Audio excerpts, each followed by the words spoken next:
Ration కార్డుల జారీ ప్రక్రియపై తెలంగాణ ప్రభుత్వం కసరత్తు చేస్తోంది. ఇదే విషయంపై గురువారం ముఖ్యమంత్రి రేవంత్ రెడ్డి సమీక్షించారు. కొత్త కార్డుల జారీకి సంబంధించిన విధి విధానాలపై పలు సూచనలు చేశారు. అక్టోబరు 2వ తేదీ నుంచి దరఖాస్తులను స్వీకరించాలని ఆదేశించారు.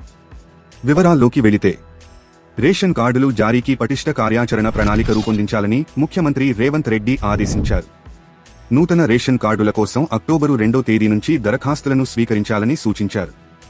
రేషన్ కార్డుల జారీకి సంబంధించిన విధి విధానాలపై ముఖ్యమంత్రి రేవంత్ రెడ్డి నేతృత్వంలో రాష్ట్ర సచివాలయంలో గురువారం సమీక్ష నిర్వహించారు.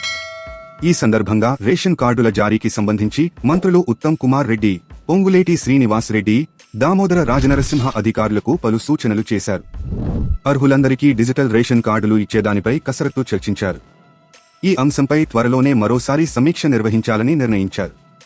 సమావేశంలో రాష్ట్ర ప్రభుత్వ ప్రధాన కార్యదర్శి శాంతికుమారితో పాటు పలువురు ఉన్నతాధికారులు పాల్గొన్నారు. చాలా రోజులుగా కొత్త రేషన్ కార్డుల కోసం ప్రజలు ఎదురుచూస్తున్నారు. ఈ క్రమంలోనే కొత్త కార్డుల జారీ కోసం ప్రభుత్వం నిర్ణయం తీసుకుంది. సబ్ కమిటీని ఏర్పాటు చేసింది. ఈ కమిటీ కొద్ది రోజులుగా రేషన్ కార్డుల జారీకి సంబంధించి అధ్యయనం చేస్తోంది. ఇటీవలనే సబ్ కమిటీ కీలక నిర్ణయం తీసుకుంది. అక్టోబర్ నుంచి కొత్త రేషన్ కార్డులకు దరఖాస్తులు స్వీకరించాలని నిర్ణయించింది. దీనికి సంబంధించిన నిబంధనలు, విధి విధానాలపై త్వరలోనే వివరాలు వెల్లడిస్తామని ప్రకటించింది. కొత్తగా 15 లక్షల రేషన్ కార్డులు జారీ చేసే యోచనలో ప్రభుత్వం ఉన్నట్లు తెలుస్తోంది. ప్రస్తుతం రాష్ట్రంలో 89.96 లక్షల రేషన్ కార్డులు ఉన్నాయని మంత్రి ఉత్తమ్ కుమార్ రెడ్డి అన్నారు. కొత్త రేషన్ కార్డులు, హెల్త్ కార్డులు విడివిడిగా అందిస్తామని వెల్లడించారు. కొత్త రేషన్ కార్డుల జారీపై తుది ప్రక్రియ నెలాఖరులోగా పూర్తి చేస్తామన్నారు. అర్హులైన ప్రతి కుటుంబానికి రేషన్ కార్డులు, హెల్త్ కార్డులు అందిస్తామన్నారు. అర్హులైన ప్రతి ఒక్కరికి రేషన్, హెల్త్ కార్డులు జారీ చేస్తామని మంత్రి ఉత్తమ్ కుమార్ రెడ్డి ప్రకటించారు. కొత్త రేషన్ కార్డు విధి విధానాలు రూపొందిస్తున్నామన్నారు.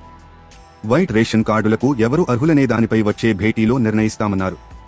ఇతర రాష్ట్రాల్లో రేషన్ కార్డులు ఎలా ఇస్తున్నారనే దానిపై అధ్యయనం చేస్తున్నామన్నారు.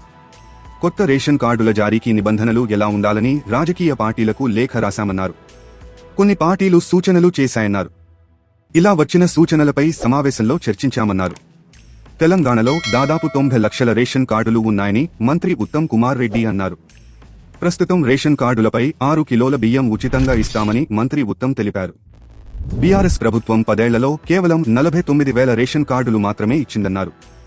అవి కూడా ఉప ఎన్నికలు వచ్చిన నియోజకవర్గాల్లో ఇచ్చారన్నారు. రాష్ట్ర వ్యాప్తంగా బీఆర్ఎస్ రేషన్ కార్డులు ఇవ్వలేదని విమర్శించారు. సెప్టెంబర్ 21వ తేదీన మరోసారి కేబినెట్ సబ్ కమిటీ సమావేశం ఉంటుందన్నారు.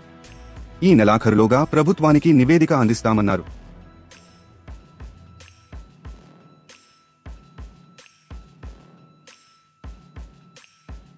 తాజా సమాచారం కోసం లైక్ చేయండి, సబ్స్క్రైబ్ చేయండి, నోటిఫికేషన్ల కోసం గంట సింబల్ ఆన్ చేసి పెట్టండి.